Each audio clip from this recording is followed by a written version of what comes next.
ರೋಚಕ ಘಟ್ಟ ತಲುಪಿದ ಸಿಎಂ ಬದಲಾವಣೆ ಚರ್ಚೆ. ಡಿಕೆಶಿ ಪರ ಶಾಸಕರು ದಿಢೀರ್ ದೆಹಲಿ ಯಾತ್ರೆ. ಹೈಕಮಾಂಡ್ ಮುಂದೆ ಶಕ್ತಿ ಪ್ರದರ್ಶನಕ್ಕೆ ಸಜ್ಜು. ಎನ್ಸಿಐಬಿ ಟೈಮ್ಸ್ ಮೀಡಿಯಾಗೆ ಸ್ವಾಗತ. ನಾನು ದರ್ಶನ್ ಹುಣಸೂರು. ಇನ್ನೂ 2.5 ವರ್ಷಗಳ ಕಾಲ ನಾನೇ ಮುಖ್ಯಮಂತ್ರಿಯಾಗಿ ಮುಂದುವರಿತೀನಿ ಅಂತ ಹೇಳಿ ಸಿದ್ದರಾಮಯ್ಯ ಹೇಳಿಕೆ ಕೊಟ್ಟ ಬೆನ್ನಲ್ಲೇ ಈಗ ಒಂದು ಬೆಳವಣಿಗೆ ನಡೆದಿದೆ. ರಾಜ್ಯದಲ್ಲಿ ನಾಯಕತ್ವ ಬದಲಾವಣೆ ಚರ್ಚೆ ರೋಚಕ ಘಟ್ಟವನ್ನ ತಲುಪಿದ್ದು, ಉಪಮುಖ್ಯಮಂತ್ರಿ ಡಿಕೆ ಶಿವಕುಮಾರ್ ಬೆಂಬಲಿತ ಓರ್ವ ಸಚಿವರು ಹಾಗೂ ಕೆಲವು ಶಾಸಕರು ದಿಢೀರಾಗಿ ದೆಹಲಿಯ ಯಾತ್ರೆಯನ್ನ ಕೈಗೊಂಡಿದ್ದಾರೆ. ಕಾಂಗ್ರೆಸ್ ಸರ್ಕಾರ ಅಧಿಕಾರಕ್ಕೆ ಬಂದು 2.5 ವರ್ಷ ಪೂರ್ಣಗೊಂಡಿರುವಂತಹ ಹಿನ್ನೆಲೆಯಲ್ಲಿ ಅಧಿಕಾರದ ಹಂಚಿಕೆ ವಿಚಾರ ಕಾಂಗ್ರೆಸ್ನಲ್ಲಿ ಭುಗಿಲೆದ್ದಿದ್ದು, ಡಿಕೆ ಶಿವಕುಮಾರ್ ಪರವಾಗಿರುವಂತಹ ಶಾಸಕರು ದೆಹಲಿಗೆ ತೆರಳಿದ್ದು ಹೈಕಮಾಂಡ್ ಮುಂದೆ ಶಕ್ತಿ ಪ್ರದರ್ಶನಕ್ಕೆ ಸಜ್ಜಾಗಿದ್ದಾರೆ ಅಂತ ಹೇಳಿ ಮೂಲಗಳು ತಿಳಿಸಿದೆ. ಇನ್ನು 2.5 ವರ್ಷಗಳ ಕಾಲ ನಾನೇ ಮುಖ್ಯಮಂತ್ರಿ ಆಗಿರ್ತೀನಿ ಅಂತ ಹೇಳಿ ಸಿದ್ದರಾಮಯ್ಯ ಅವರು ಹೇಳಿಕೆ ಕೊಟ್ಟಿದ್ದಾರೆ. ಈ ಬೆನ್ನಲ್ಲೇ ಇವಾಗ ಈ ರೀತಿಯಾಗಿ ಬೆಳವಣಿಗೆಗಳು ನಡೀತಾ ಇದೆ. 5 ವರ್ಷ ನಾನೇ ಸಿಎಂ ಅಂತ ಹೇಳಿ ಸಿದ್ದರಾಮಯ್ಯ ಹೇಳ್ತಾರೆ. ಮೇ 20ನೇ ತಾರೀಕು 2023ರಂದು ವಿಧಾನಸಭಾ ಚುನಾವಣೆಯ ಫಲಿತಾಂಶ ಘೋಷಣೆಯಾದ ನಂತರ ಮುಖ್ಯಮಂತ್ರಿ ಹುದ್ದೆಗೆ ಸಿದ್ದರಾಮಯ್ಯ ಹಾಗೆ ಡಿಕೆ ಶಿವಕುಮಾರ್ ನಡುವೆ ತೀವ್ರ ಪೈಪೋಟಿ ನಡೆದಿತ್ತು. ಆಗ ಹೈಕಮಾಂಡ್ ಡಿಕೆ ಶಿವಕುಮಾರ್ ಅವರ ಮನವೊಲಿಸಿ ಉಪಮುಖ್ಯಮಂತ್ರಿಯಾಗಿ ಮಾಡಿತ್ತು. ಅಲ್ಲದೆ ಅಧಿಕಾರ ಹಂಚಿಕೆ ಸೂತ್ರದ ಆಧಾರದ ಮೇಲೆ ರಾಜಿಯನ್ನ ಮಾಡಿಕೊಳ್ಳಲಾಗಿತ್ತು. ಅದರ ಪ್ರಕಾರ ಶಿವಕುಮಾರ್ 2.5 ವರ್ಷಗಳ ನಂತರ ಸಿಎಂ ಆಗ್ತಾರೆ ಅಂತ ಹೇಳಲಾಗ್ತಾ ಇತ್ತು. ಆದರೆ ಪಕ್ಷ ಅಧಿಕೃತವಾಗಿ ಏನನ್ನು ಕೂಡ ಹೇಳಿರಲಿಲ್ಲ.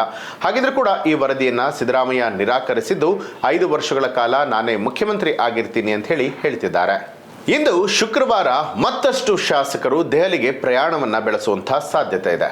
ಹೌದು, ಡಿಕೆ ಶಿವಕುಮಾರ್ ಪರ ಬೆಂಬಲಿಗರು ತಮ್ಮ ನಾಯಕನಿಗೆ ಸಿಎಂ ಹುದ್ದೆಯನ್ನ ಕೊಡಬೇಕು ಅಂತ ಹೇಳಿ ಒತ್ತಡ ಹಾಕ್ತಿದ್ದಾರೆ. ಮೂಲಗಳ ಪ್ರಕಾರ ಸಚಿವರಾದ ಎನ್ ಚಲುವರಾಯಸ್ವಾಮಿ, ಶಾಸಕರಾದ Iqbal Hussain, H C Balakrishna, SR Srinivas ದೆಹಲಿಗೆ ತೆರಳಿದ್ದಾರೆ.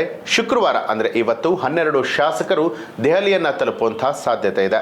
ಕೆಲವು ದಿನಗಳ ಹಿಂದೆ ಸುಮಾರು 1 ಡಜನ್ ಎಂಎಲ್ಸಿಗಳು ರಾಷ್ಟ್ರ ರಾಜಧಾನಿಯಲ್ಲಿ ಬೀಡು ಬಿಟ್ಟು ಕಾಂಗ್ರೆಸ್ ಪ್ರಧಾನ ಕಾರ್ಯದರ್ಶಿಗಳೊಂದಿಗೆ ಮಾತನಾಡಿದ್ದಾರೆ ಅಂತಲೂ ಕೂಡ ಮೂಲಗಳು ತಿಳಿಸಿದೆ. ಇದೆಲ್ಲದರ ನಡುವೆ ಸಿದ್ದರಾಮಯ್ಯ ಅವರು ಮುಖ್ಯಮಂತ್ರಿಯಾಗಿ ಇರೋದಿಲ್ಲ ಅಂತ ಹೇಳಿ ನಾನು ಎಲ್ಲೂ ಹೇಳಿಲ್ಲ ಅಂತ ಹೇಳಿ ಡಿಸಿಎಂ ಡಿಕೆ ಶಿವಕುಮಾರ್ ಅವರು ಕೂಡ ಸ್ಪಷ್ಟನೆ ಕೊಟ್ಟಿದ್ದಾರೆ. ಸದಾಶಿವನಗರ ನಿವಾಸದ ಬಳಿಯಲ್ಲಿ ಗುರುವಾರ ರಾತ್ರಿ ಮಾಧ್ಯಮಗಳ ಪ್ರಶ್ನೆಗಳಿಗೆ ಉತ್ತರ ಕೊಟ್ಟಂತಹ ಅವರು 5 ವರ್ಷವೂ ನಾನೇ ಮುಖ್ಯಮಂತ್ರಿ ಆಗಿರ್ತೀನಿ ಅಂತ ಹೇಳಿ ಸಿದ್ದರಾಮಯ್ಯ ಅವರು ಚಾಮರಾಜನಗರದಲ್ಲಿ ಹೇಳಿರುವ ಬಗ್ಗೆ ಕೇಳಿದಾಗ ನನಗೆ ಬಹಳನೇ ಸಂತೋಷ ಆಯಿತು.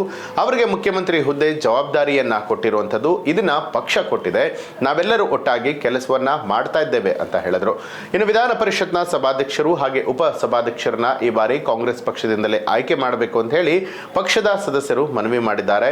ಈ ಹಿಂದೆಯೂ ಕೂಡ ಅದನ್ನ ಮಾಡಲಾಗಿತ್ತು. ಮೇಲ್ಮನೆಯಲ್ಲಿ ವಿಪಕ್ಷಗಳ ಹಾಗೆ ನಮ್ಮ ಸಂಖ್ಯೆ ಏನಿದೆ ಎಲ್ಲವೂ ಕೂಡ ಸಮಾನಾಗಿದೆ. ಗಾಯತ್ರಿ ಅವರ ಪ್ರಕರಣವನ್ನ ನ್ಯಾಯಾಲಯದಲ್ಲಿ ಗೆದ್ದಿದ್ದೇವೆ.